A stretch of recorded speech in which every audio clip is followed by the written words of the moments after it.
તો નમસ્કાર દર્શક મિત્રો, સ્વાગત છે તમારું અમારી આ યુટ્યુબ ચેનલમાં। તો આજના વિડીયોમાં આપણે છે મિત્રો 21 જુલાઈથી લઈને 31 જુલાઈ સુધીના અગત્યના કરંટ અફેર્સના પ્રશ્ન આ વિડીયોમાં જોવાના છે, જે તમને આવનારી દરેક સ્પર્ધાત્મક પરીક્ષાઓ માટે ખૂબ જ ઉપયોગી સાબિત થવાના છે। તો વિડીયોમાં છે શરૂઆતથી અંત સુધી બન્યા રહેજો, અને વિડીયો પસંદ આવે તો વિડીયોને લાઇક કરજો અને વિડીયોને તમારા મિત્રો સાથે અવશ્ય શેર કરજો। તો ચાલો આપણે વિડીયોની શરૂઆત કરીએ। તો પહેલો પ્રશ્ન છે કે ગુજરાતમાં વિશ્વ આદિવાસી દિનની રાજ્ય કક્ષાની ઉજવણી ક્યાં થશે? તો ઓપ્શન આપેલા છે, તેમાંથી જવાબની આપણે વાત કરીએ તો જવાબ આવશે ઓપ્શન એ આવશે, માંડવી ખાતે છે તેની ઉજવણી કરવામાં આવશે। ત્યારબાદ આગળનો પ્રશ્ન છે કે આણંદ મહાનગરપાલિકાના સ્થાને કયું છે નામાભિધાન છે કરવા કેબિનેટમાં ઠરાવ મંજૂર કરવામાં આવ્યો છે? તો જવાબ આવશે ઓપ્શન સી આવશે, કરમસદ આણંદ મહાનગરપાલિકા તરીકે હવે છે આણંદ મહાનગરપાલિકા ઓળખાશે। હવે મિત્રો છે તેમાં કરમસદ શબ્દ છે આગળ ઉમેરવામાં આવ્યો છે। ત્યારબાદ આગળ વાત કરીએ આપણે તો ટેસ્લાનો ભારતમાં પ્રથમ શોરૂમ છે ક્યાં શરૂ થયો છે? તો મુંબઈમાં શરૂ થયો છે, અને મુંબઈના બાંદ્રા કુર્લા કોમ્પ્લેક્સમાં છે આનું શરૂઆત થઈ છે। ત્યારબાદ વિશાખાપટ્ટનમ શહેરમાં મિત્રો છે બીજા નંબરનો બિમસ્ટેક પોર્ટ્સ કોન્ક્લેવનું છે ઉદ્ઘાટન કરવામાં આવ્યું હતું। આ ઉપરાંત ક્રુઝ ભારત મિશનને ટેકો આપનાર ગુજરાત છે મિત્રો તે ભારતનું પ્રથમ રાજ્ય બન્યું છે। ત્યારબાદ આગળ આપણે વાત કરીએ તો તાજેતરમાં કોને રાષ્ટ્રપતિ દ્રૌપદી મુર્મુ દ્વારા છે કલિંગ રત્ન 2024 પુરસ્કાર આપવામાં આવ્યો છે? તો જવાબ આવશે ઓપ્શન બી, ધર્મેન્દ્ર પ્રધાનને। ત્યારબાદ આગળનો પ્રશ્ન છે કે કયા દેશમાં આગામી ચૂંટણીમાં 16 વર્ષના તરુણોને છે મતદાન કરવાનો અધિકાર મળશે?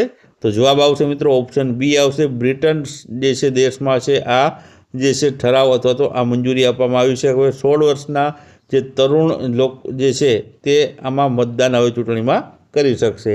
ત્યારબાદ આગળ વાત કરીએ તો ભૂપેન્દ્ર પટેલ દ્વારા ગ્રીટની નવનિર્મિત જે કચેરીનું જે ઉદ્ઘાટન છે તે કરવામાં આવ્યું હતું। ત્યારબાદ આગળ આપણે વાત કરીએ તો કર્ણાટકના શિવમોગામાં ભારતનો બીજો સૌથી લાંબો જે છે કેબલ સ્ટેન્ડ બ્રિજ છે તે બન્યો છે। ત્યારબાદ આગળ વાત કરીએ તો નવી દિલ્હીના ભારત મંડપમ ખાતે હસ્તપ્રત વારસા પર પ્રથમ વૈશ્વિક પરિષદનું છે આયોજન કરવામાં આવ્યું છે। ત્યારબાદ આગળ વાત કરીએ તો on route solar power electric charging station બનાવનાર દેશનું પ્રથમ શહેર કયું બન્યું છે? તો જવાબ આવશે અમદાવાદ શહેર બન્યું છે। ત્યારબાદ આગળ વાત કરીએ તો ભારતના ઉપરાષ્ટ્રપતિ જગદીપ ધનખડ જે 14મા નંબરના ઉપરાષ્ટ્રપતિ હતા, તેઓ સ્વાસ્થ્યના કારણે બંધારણની કઈ કલમ હેઠળ તાત્કાલિક અસરથી તેઓએ પોતાના પદ પરથી રાજીનામું આપ્યું છે? તો જવાબ આવશે 67A જે બંધારણની કલમ છે તે અંતર્ગત તેમણે તાત્કાલિક ધોરણે રાજીનામું આપ્યું હતું।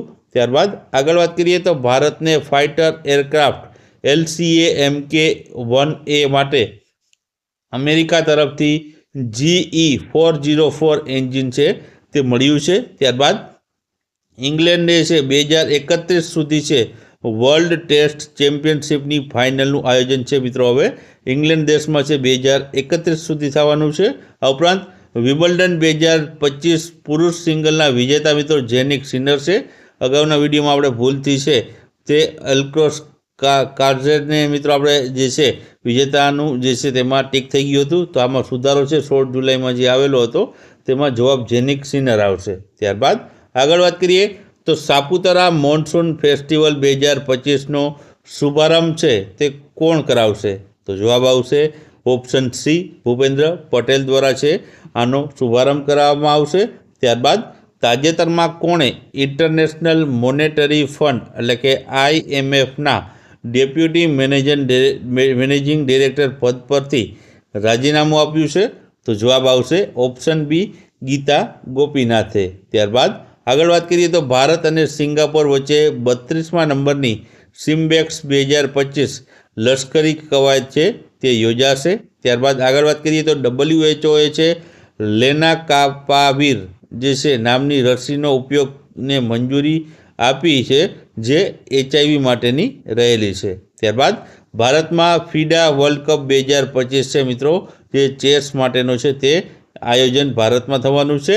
ત્યારબાદ આગળ વાત કરીએ તો તાજેતરમાં જ હેન્ડલી પાસપોર્ટ ઇન્ડેક્સ મુજબ છેલ્લા 6 મહિનામાં ભારતના પાસપોર્ટ અંક છે 6 અંકની છલાંગ લગાવી કેટલામાં ક્રમ ઉપર ભારત રહ્યું છે? તો જવાબ આવશે ભારતનો હવે ક્રમ મિત્રો છે જે હાલની સ્થિતિમાં 77માં ક્રમ ઉપર ભારત દેશ આવી ગયું છે। ત્યારબાદ આગળ વાત કરીએ તો તાજેતરમાં ગુજરાત કોઓપરેટિવ મિલ્ક માર્કેટિંગ ફેડરેશનના નવા ચેરમેન કોણ બન્યા છે? તો જવાબ આવશે ઓપ્શન એ આવશે અશોકભાઈ ચૌધરી બન્યા છે। ત્યારબાદ આગળ વાત કરીએ તો બિહારમાં મિત્રો છે 125 યુનિટ સુધીની મફત વીજળીની જે જાહેરાત છે તે કરવામાં આવી છે। આ ઉપરાંત તાજેતરમાં જ અમેરિકા ફરીથી યુનેસ્કોનું સભ્યપદ છે તે અમેરિકાએ છોડ્યું છે। ઉપરાંત નીતિન ગુપ્તા નાણાકીય અહેવાલ સત્તામંડળના અધ્યક્ષ તરીકે છે તેઓની જે છે નિમણૂક કરવામાં આવી છે। ત્યારબાદ આગળ આપણે વાત કરીએ તો પ્રથમ ભારતીય ઓપન એથ્લેટિક્સ મીટનો આરંભ ક્યાં થયો છે? તો તે મિત્રો બિહારમાં છે આનો આરંભ કરવામાં આવ્યો છે। ત્યારબાદ આગળ વાત કરીએ તો ભારતના પ્રથમ સંપૂર્ણપણે સ્વદેશી 50 કિલોવોટ જીઓથર્મલ જે પ્લાન્ટનું આયોજન કયા રાજ્યમાં કરવામાં આવશે? તો જવાબ આવશે ઓપ્શન ડી અરુણાચલ પ્રદેશ રાજ્યમાં। ત્યારબાદ આગળ વાત કરીએ આપણે તો દર વર્ષે મિત્રો કારગિલ વિજય દિવસ ક્યારે મનાવવામાં આવે છે? તો 26 જુલાઈના દિવસે મનાવવામાં આવે છે। ત્યારબાદ ભારત અને અન્ય જે યુકે દેશે છે વ્યાપક આર્થિક વેપાર કરાર છે તે પર હસ્તાક્ષર છે મિત્રો તાજેતરમાં જ કર્યા છે। ત્યારબાદ એક પેડમાં એક નામ 2.0 જે અંતર્ગત દંતાલી ગાંધીનગર ખાતે છે મિત્રો જે છે વૃક્ષારોપણ કાર્યક્રમ છે કરવામાં આવ્યો હતો। એક પેડ માટે એક નામ એવું મિત્રો છે જે આ કાર્યક્રમ છે 2.0 છે કાર્યક્રમ તે માટે છે દંતાલી ગાંધીનગરમાં વૃક્ષારોપણ કાર્યક્રમ યોજાનો હતો। ત્યારબાદ આપણે આગળ વાત કરીએ તો તાજેતરમાં કયા મંદિરને ઈટ રાઇટ પ્રસાદ પ્રમાણપત્ર એનાયત કરવામાં આવ્યું છે?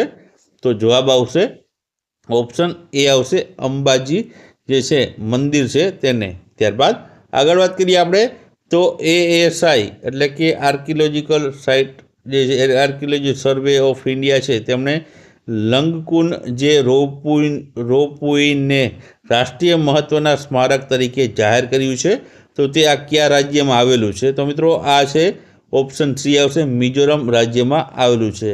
ત્યારબાદ આગળ વાત કરીએ તો નરેન્દ્ર મોદી મિત્રો દેશના બીજા સૌથી લાંબા સમય સુધી સેવા આપનાર વડાપ્રધાન બની ચૂક્યા છે।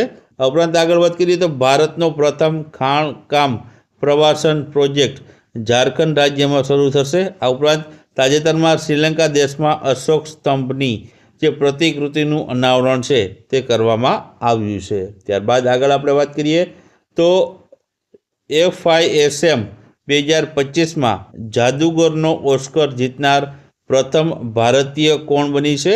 તો જવાબ આવશે ઓપ્શન બી આવશે સુહાની શાહ બની છે।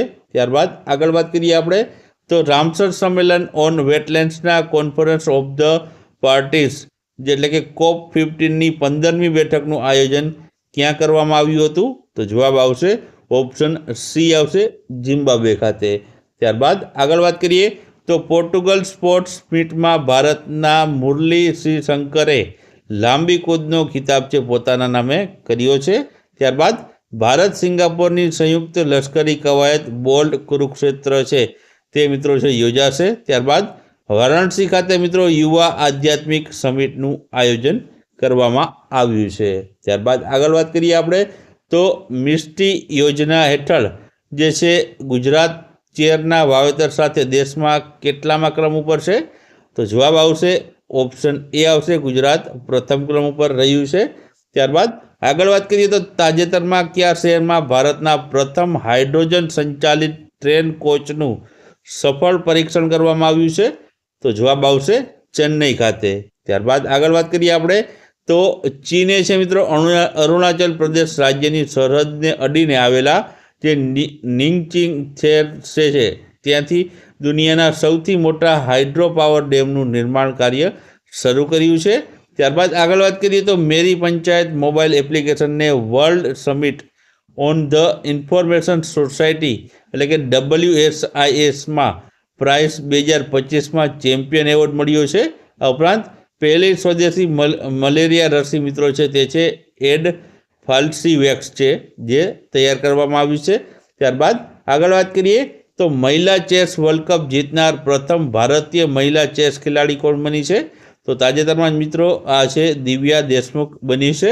ત્યારબાદ આગળ વાત કરીએ તો તાજેતરમાં જ મુખ્યમંત્રી ભૂપેન્દ્રભાઈ પટેલે કયા સ્થળેથી NCC લીડરશિપ એકેડમીનું લોકાર્પણ કર્યું છે?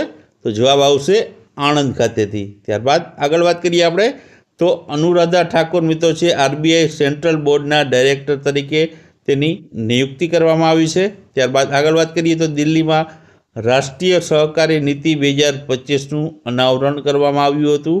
આ ઉપરાંત IGNOUના પ્રથમ મહિલા વાઇસ ચાન્સલર તરીકે મિત્રો ઉમા કાંજીલાલ છે તેની નિયુક્તિ કરવામાં આવી છે. ત્યારબાદ આગળ વાત કરીએ આપણે તો ગુજરાતના પ્રથમ અને વિશિષ્ટ વન વિજ્ઞાન કેન્દ્રનું જે લોકાર્પણ છે તે ક્યાં કરવામાં આવ્યું છે? તો ડાંગ ખાતે મિત્રો કરવામાં આવ્યું છે. ત્યારબાદ આગળ આપણે વાત કરીએ તો તાજેતરમાં ક્યાંની રાજ્ય સરકાર છે તેમણે ઓલિમ્પિક અને પેરા ઓલિમ્પિક મેડલ વિજેતાઓને છે જે રોકડ પુરસ્કાર છે તેમાં છે નોંધપાત્ર વધારો કરવાની જાહેરાત કરી છે. તો જવાબ આવશે ઓપ્શન બી આવશે, દિલ્હી સરકારે. ત્યારબાદ આગળ આપણે વાત કરીએ તો આગળ મિત્રો છે કે ભારતનું પ્રથમ AI રેડી ક્લાઉડ કોમ્પ્યુટર કોણે લોન્ચ કર્યું છે? તો જીઓ દ્વારા જીઓ PC છે ક્લાઉડ કોમ્પ્યુટર છે તે લોન્ચ કરવામાં આવ્યું છે. ત્યારબાદ ભારતની પ્રથમ હિન્દી માધ્યમ આધારિત MBB કોલેજ જબલપુરમાં જે છે શરૂ થવાની તૈયારીમાં છે. ત્યારબાદ ભારતની અનાહત સિંહે છે સ્ક્વોશમાં વિશ્વ જુનિયર ચેમ્પિયનશિપની મહિલા સિંગલ્સના ઇવેન્ટમાં કાંસ્ય પદક છે તે જીત્યું છે. ત્યારબાદ દીપક બાંગલાએ મિત્રો છે અટલ ઇનોવેશન મિશનના મિશન ડાયરેક્ટર તરીકે છે તેનો કાર્યભાર સંભાળ્યો છે. તો મિત્રો આ હતા 21થી લઈને 31 જુલાઈ સુધીના અગત્યના કરંટ અફેર્સના પ્રશ્ન. જો વિડીયો તમને પસંદ આવ્યો હોય તો વિડીયોને અવશ્ય એકવાર શેર કરજો.